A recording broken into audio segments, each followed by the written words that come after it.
तो हेलो दोस्तों, आपका स्वागत है आज की इस नई वीडियो में। आज हम बहुत ही जबरदस्त जिंदाबाद टॉपिक पढ़ने वाले हैं जिसका नाम है इंटरसेलुलर जंक्शन यानी कि संधि।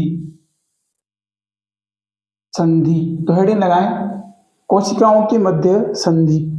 जस्ट इसके बाद जो संयुक्त उपकला है अपनी सेकंड हेडिंग, चार प्रकार की कोशिकाएं, चार प्रकार की उपकला पाई जाती है मनुष्य के अंदर। मुख्य रूप से चार प्रकार की ही पाई जाती है, वैसे बहुत सारी है। तो छोटा सा टॉपिक है, आज की क्लास में खत्म हो जाएगा, 2 स्लाइड में खत्म हो जाएगा। तो हेडिंग लगाएं इंटरसेलुलर जंक्शन। तो अधिकांश ऊतकों में परस्पर स्थित कोशिकाओं के मध्य संरचनात्मक अथवा सहारा प्रदान करने के लिए अंतर कोशिकीय संधियां होती है। संधियां आखिर क्यों कराई जाती है? जैसे ये कोशिका और ये कोशिका है, जैसे अभी ये एक कोशिका है और ये एक कोशिका है, तो इसके मध्य संधि होगी, इसके मध्य संधि होगी, इसे बोलते हैं कोशिका संधि यानी कि जंक्शन।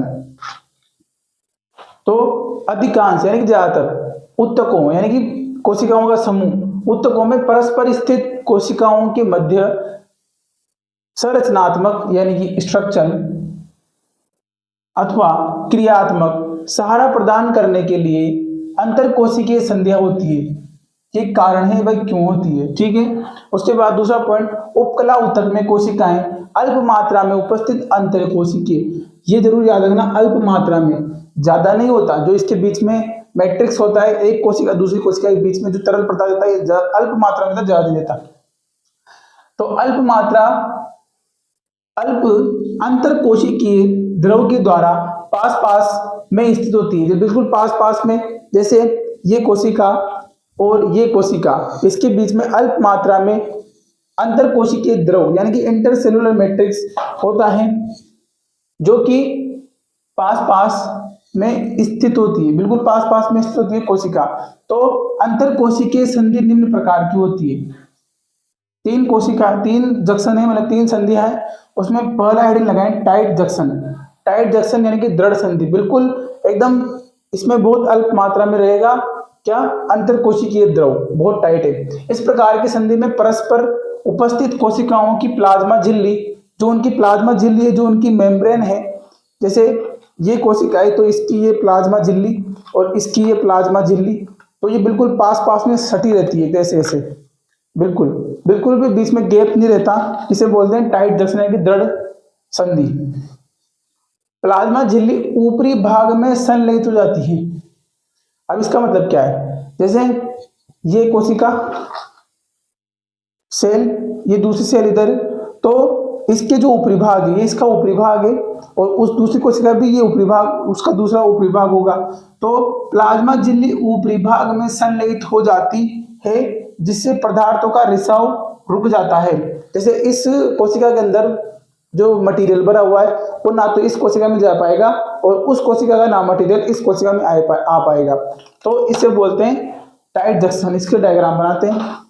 जैसे ये कोशिका है,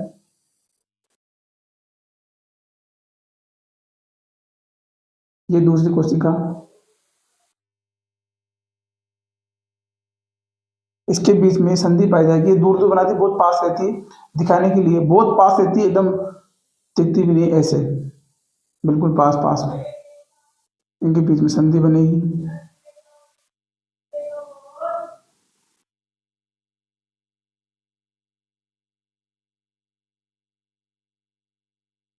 इनके बीच में संधि बनती है। ये एक सेल है, ये एक सेल है। कार्य, इस टाइट जंक्शन में कार्य क्या है, रिसाव को रोकना।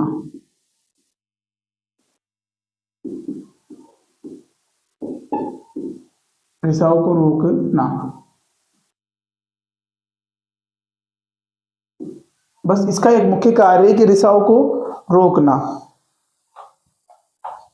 जो अग्रभाग है, ये अग्रभाग है, इसका अग्रभाग, आगे का भाग,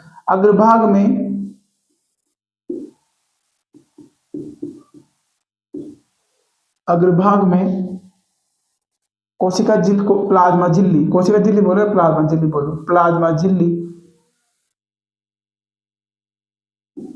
का संलयन यानी कि बिल्कुल ऐसा सट जाती है कोशिकाएं, जैसे ये कोशिका बिल्कुल सट जाती है ऐसे, ठीक है, यहां तक नोट डाउन करो, फिर अगले स्लाइड में चलते हैं। दूसरी कोशिका मतलब जो दूसरी संधि उसको देखते हैं।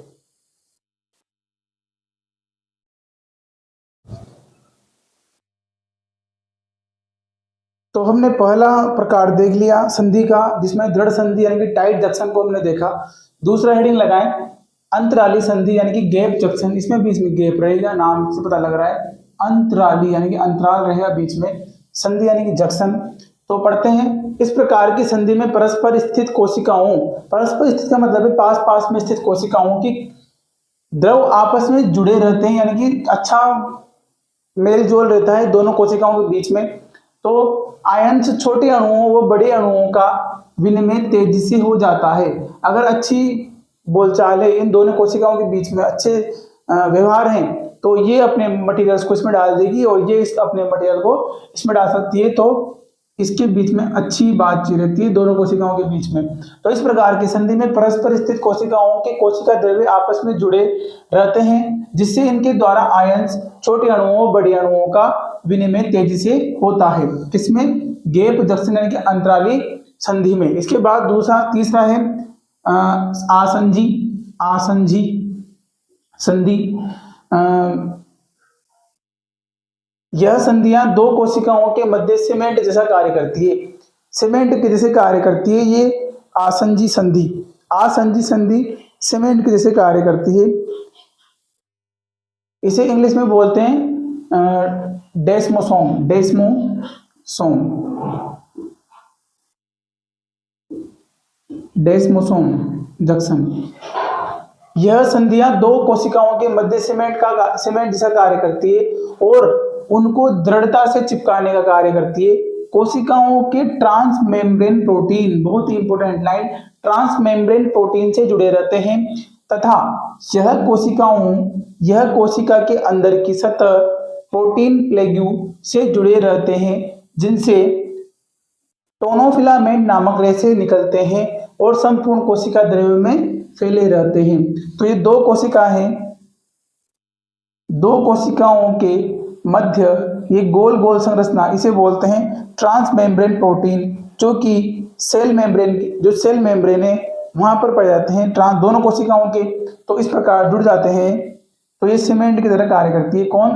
आसंजी, क्योंकि इतनी टाइट बन जाती है। जैसे देखो ये ट्रांस मेम्ब्रेन प्रोटीन, उसके बाद प्रोटीन प्लेग्यू यानी कि ट्रांस मेम्ब्रेन प्रोटीन प्लेग्यू जुड़े रहते हैं। जैसे ये जो संरचना दिख रही है प्रोटीन प्लेग्यू, ये जुड़ी हुई है ट्रांस मेम्ब्रेन प्रोटीन से, और प्रोटीन प्लेग्यू से टोनोफिलामेंट जुड़े रहते हैं, जो कि कोशिका द्रव्य में ऐसे बिखरे हुए रहते हैं, जिनमें दृढ़ता आ जाती है पकड़ने, मतलब ये पकड़ करती है, इधर पकड़ करती है तो कोशिका छूटती नहीं है। तो ये किसकी तरह कार्य करती है? सीमेंट की तरह। तो इसे नोट डाउन करो। Main protein, transmembrane protein, दूसरी चीज प्रोटीन प्लेग्यू, टोनोफिलामेंट, ये तीन ऐसे कारक हैं जिनके कारण सीमेंट की तरह कार्य कर रही है। कौन? आसंजी संधि यानी कि डेस्मोसोम जंक्शन।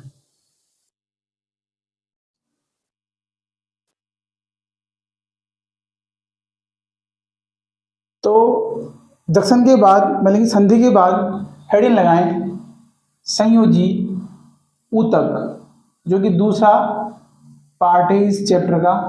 प्राणियों में संरचनात्मक संगठन में हमने पहले 4 प्रकार के ऊतक देखे, सरल ऊतक, संयोजी ऊतक, पेशी ऊतक और तरल संयोजी ऊतक। तो पहला देख लिया हमने सरल, उसके 3 भाग देख लिए, सल्की, घनाभाकार और स्तंभाकार कहाँ पाई जाती है सब देख लिए। इसके पहले वाले स्लाइड में हमने जंक्शन के बाद संधि के बारे में देख लिया, दृढ़ संधि, आसंजी संधि, अंतराली संधि। ठीक है, तो हेडिंग लगाएं संयोजी ऊतक। अब संयोजी ऊतक कहते किसे हैं?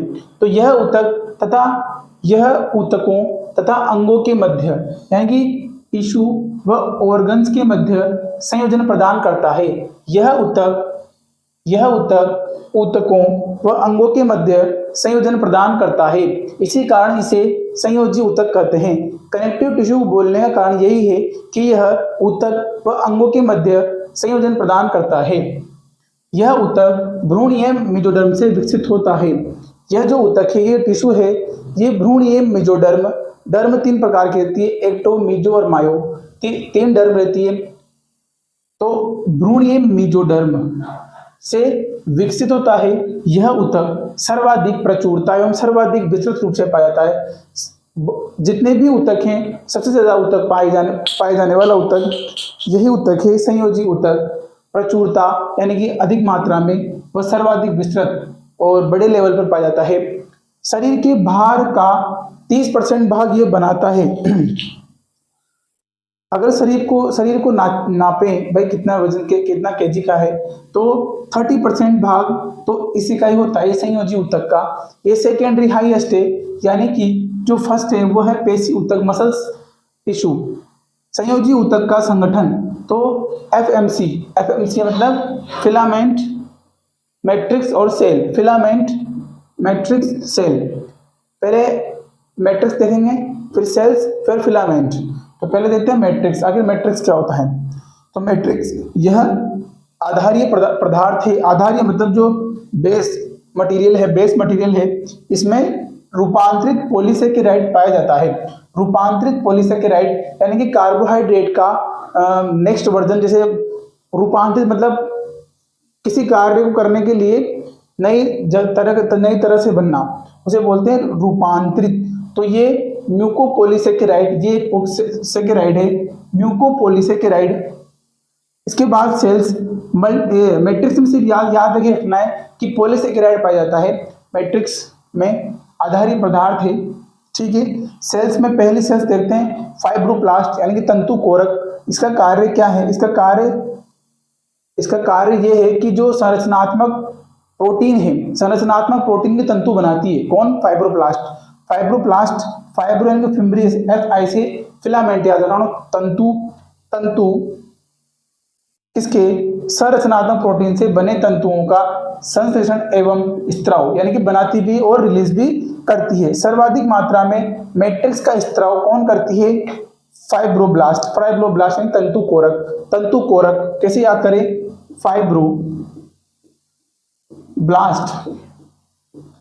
फाइब्रो यानी कि प्रोटीन से युक्त तंतुओं का संश्लेषण व स्त्राव। ब्लास्ट को ऐसे याद रखो कि सर्वाधिक मात्रा में मैट्रिक्स एकदम ब्लास्ट बनाती है। कौन? फाइब्रोब्लास्ट, ठीक। तंतु कोरक इंग्लिश में फटाफट याद होगा, हिंदी में थोड़ा। इसके बाद इसके नेक्स्ट स्लाइड में देखते हैं संयोजी ऊतक की डायग्राम, जिसमें जितने भी स्ट्रक्चर रहते हैं, फिलामेंट है, फाइब्रोब्लास्ट है और भी बहुत सारे सिस्टम है, वो देखते हैं। तो देखते हैं आगे।